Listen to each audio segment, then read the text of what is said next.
Many have fought silent battles that no one ever knew about, battles that left them drained, frustrated, and ashamed.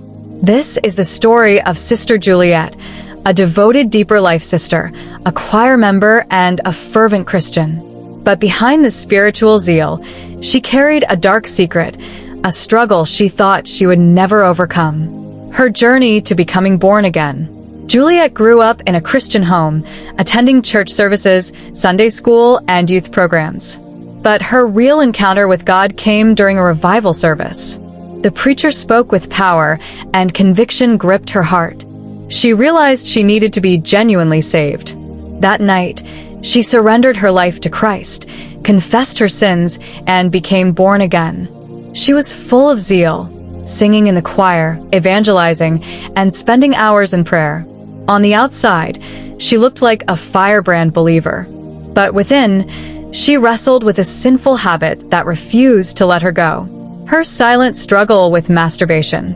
Juliet had been addicted to masturbation for years.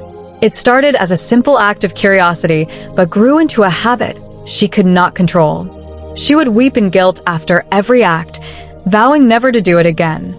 But no matter how hard she tried, she always found herself falling back into it. She read books on purity, listened to sermons, and even sought deliverance prayers. But nothing seemed to work. The cycle continued: sin, guilt, repentance, and relapse. Desperate to break free, she embarked on a 3-day fast. She avoided food, spent time in prayers, and cried out for mercy. But the moment she ended the fast, she fell again. The guilt was unbearable. She decided to intensify her efforts. This time, she went on a marathon night vigil, praying fervently for hours. She cried, "Lord, I want to be free." But just when she thought she had broken the chains, the very next day, she fell into masturbation again. The frustration was unbearable. She began to inflict pain on herself, believing that punishing her body would stop the urge. She would slap herself, pinch her skin, and even deny herself sleep. But no matter what she did, the habit refused to let go. The guilt was suffocating.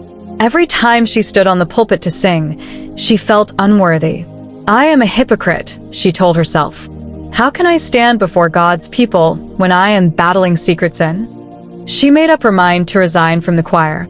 She thought God had given up on her. She felt unworthy to be called his child. But just when she was about to step back, something happened that changed her life forever. One fateful Sunday, Juliet sat quietly in the congregation as Pastor W.F. Kamui mounted the pulpit. The topic of his sermon was Jesus the Sanctifier.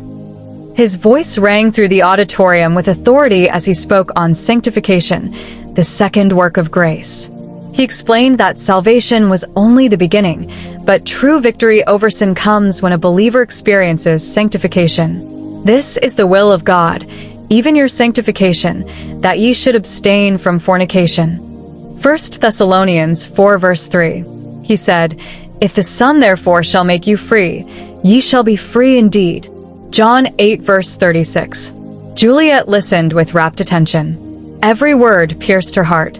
He explained that the key to victory was 1. Receiving salvation first. Being born again was the foundation. 2. Hungering and thirsting for righteousness. She needed to desperately desire holiness. 3. Persevering in prayer. She had to keep pressing until she experienced the sanctifying power of God. At that moment, Juliet knew what she needed. She didn't just need self-discipline. She needed divine sanctification. When the sermon ended, most people left the church, but Juliet remained behind. She knelt at the altar, tears streaming down her face. "Lord, sanctify me. Purge me from this addiction. Let the fire of holiness consume me," she cried out. She held onto the promises of God, claiming his power to set her free. "Create in me a clean heart, O God, and renew a right spirit within me." Psalm 51 verse 10. As she prayed, a divine peace flooded her soul. The guilt, the shame, the addiction, everything broke that night. For the first time in years, she felt completely free. She knew something had changed within her.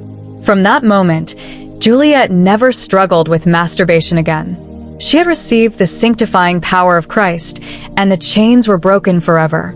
She rejoined the choir, not as a hypocrite, but as a redeemed soul. She sang with joy, knowing she was truly free. No more guilt, no more shame. She became passionate about helping others struggling with sexual sins. She shared her testimony boldly, telling them, "If Jesus could set me free, he can set you free too." Many Christians battle secret sins in silence, fearing judgment, hiding in shame. But Jesus is the sanctifier. No habit is too strong for him to break. If you are struggling with any addiction, don't give up.